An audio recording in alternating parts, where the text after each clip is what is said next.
నమస్తే అండి, మీ పేరండి? కడలి వెంకట సత్యనారాయణ. ఏం చేస్తారండి మీరు? డ్రైవర్నండి. డ్రైవర్. ఎలా ఉందండి చంద్రబాబు నాయుడు గారి పరిపాలన ఎలా ఉంది? ఆయన ఏంటండి రామరాజ్యం అండి ఇది. పరిపాలన అయితే సూపర్ అండి. ఎందుకంటారు? ఎందుకంటే నేను డ్రైవర్ని కాబట్టి చెబుతున్నానండి. గత ప్రభుత్వంలో అయితే రోడ్లన్నీ సర్వనాశనం అయిపోయి చాలా ఇబ్బంది పడేవాడినండి. ఇప్పుడైతే ఆయన వచ్చిన తర్వాత రోడ్లు అంటే మళ్ళీ ఇప్పుడు కూడా రోడ్లు పడతానికి గల కారణం చంద్రబాబు నాయుడు గారు అండి. చూసుకుంటే వైసీపీ ఆరోపిస్తుంది అసలు రోడ్ల పరిస్థితి అసలు పట్టించుకోవట్లేదని చెప్తుంది. మన పరిస్థితి అండి. చంద్రబాబు నాయుడు గారు వచ్చిన తర్వాత చాలా రోడ్లు పడ్డాయండి, ఇంకా పడిపోతాయి కూడా అండి. ఈ 1.5 ఇయర్లో కూడా చాలా బాగా పడతాయండి. ఆయన ప్రభుత్వం అయితే రామరాజ్యమేనండి నాకు తెలిసి అయితే. ఎందుకంటే నాకు చిన్నప్పటి నుంచి కూడా నాకు రామారావు గారి నుంచి ఈ చంద్రబాబు గారు నుంచి కూడా ప్రజలను బాగా చూసుకునే ప్రభుత్వం ఇదేనండి నాకు తెలిసి అయితే. నాకు 58 సంవత్సరాలండి. ఇంత అందమైన ప్రభుత్వం నాకు ఎప్పుడు తగలలేదండి.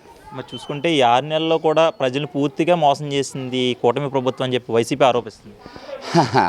ఏమండి, ఇప్పుడు ఎట్టోళ్ళ మీద దుమ్ము చల్లడానికి క్షణం పట్టదండి. ఇప్పుడు మంచి అనేది మా మనసులో ఉండాలి తప్పండి ఎవరో అంటే మాకు ఎలా తెలుస్తుందండి. మాకైతే మటుకు రామరాజ్యమేనండి ఇది. ఇంతకన్నా మించిన పరిపాలన ఎవరు చేయలేరు కూడా, చేయరు కూడా అండి. ఇప్పుడు వైసీపీ అంటే వైసీపీలో చాలా ఇబ్బంది పడ్డామండి. ఎంత దారుణమైన ప్రభుత్వం ఎప్పుడు చూడలేదండి నాకు తెలిసి అయితే. చూసుకుంటే అంటే గతం 5 సంవత్సరాల్లో అభివృద్ధి పరంగా ఎలా ఉండేది అప్పుడు? అసలు అభివృద్ధి అనేది లేదండి. అసలు ఏంటంటే ఇంటికాడ కూర్చోబెట్టి మనుషులకి ఏదో 10,000 15,000 వేసారే తప్ప అది మనుగడ కాదండి. అదే ప్రజల బతికి విధానం అదే, అది కాదు. అలా వేయకూడదండి. ఇప్పుడు కష్టపడే వాళ్ళు కష్టపడాలి, తినేవాళ్ళు తినాలి తప్ప ప్రభుత్వం వేసేస్తే అది మనుగడ కాదు నాకు తెలిసి అయితే. అంచేత ఆ ప్రభుత్వం అయితే తప్పండి. ఈ చంద్రబాబు నాయుడు గారి ప్రభుత్వం అయితేనే మాకు నచ్చిన ప్రభుత్వం అయితే ఇదేనండి. ఇప్పుడు ఎలా ఉందండి ఈ ప్రభుత్వంలో? అంటే నిరుద్యోగులకు కానీ లేదా ఉపాధి పరంగా ఎలా చేస్తున్నారు? అసలు చెప్తున్నాను కదండి, ఇప్పుడు కష్టపడి చదువుకున్న వాళ్ళకేంటి, వృత్తిపరంగా చేసేవాళ్ళకి ఏంటి, ఇంత అందమైన ప్రభుత్వం ఇంకా చరిత్రలో రాదండి నాకు తెలిసి అయితే. మరి ఇంక ఉన్నవాళ్ళ అభిప్రాయాలు అయితే నాకు తెలియదండి. ఇంత చాలా బాగా చేస్తున్నారండి.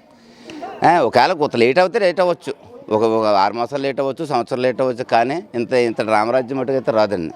అంటే చూసుకుంటే ఈ 6 నెలల్లో సూపర్ 6 అనేది పూర్తిగా విఫలమైంది, సూపర్ 6 అలా చేయలేదని చెప్పేసి ఆరోపణ చేస్తారు. అంటే అటు సూపర్ 6 అనేది అనుకున్నా తెలియదు కానండి, 6 మాసాల్లోనే చాలా అభివృద్ధి జరిగిందండి నాకు తెలిసి అయితే కనుక.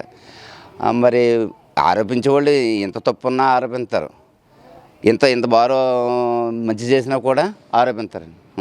అదేండి, అంతే తప్ప ఆరోపణలు అనేది అపోహ అండి. అది మంచిగా జరుగుతుందండి, మంచిగా జరుగుతుంది కూడా. ఇంకా కూడా నెక్స్ట్ టైం కూడా ఈయనే వస్తే ఇంకా అసలు ఆంధ్రదేశానికి ఇంకా తరుగు ఇరుగు లేనంత అభివృద్ధి జరుగుతుందండి. ఇప్పుడు 2047కి పేదలే లేకుండా రాష్ట్రంలో చేస్తానని చెప్పి చంద్రబాబు నాయుడు చెప్తున్నారు. అది సాధ్యం అవుతుంది? అసలు అవుతుందండి. ఎందుకంటే ఈ ప్రభుత్వం ఉన్నంత వరకు కూడా ఏమీ కాదండి, అంత జరుగుతుంది. అదే మీరు అన్న చూడండి, 2047 అన్న చూడండి, ఏదో స్కీమ్ అయితే పెట్టారు కదా, అది 2047 విజన్ అది మటుకు అక్షరాలు జరుగుతుందండి. స్వర్ణాంధ్ర అంటే అసలు ఇంకా చెప్పుతాగా భారతదేశంలోనే అతి ఉన్నత స్థాయిలో ఉంటుందండి ఆంధ్రదేశం. అది ఈ కూటమి ప్రభుత్వం వల్లే అవుతుందని నా నమ్మకం అండి. ఒకవేళ 2027లో జమిలీ ఎలక్షన్ వస్తే మళ్ళీ ఏ పార్టీ వచ్చేసా? అసలు ఇంక ఈ పార్టీని వదులుకున్నారనుకోండి ఆంధ్రదేశ ప్రజలు చాలా నిరుత్సాహపడాలండి. ఈ ప్రభుత్వం ఎత్తేనే అందంగా ఆనందంగా ఉంటామండి.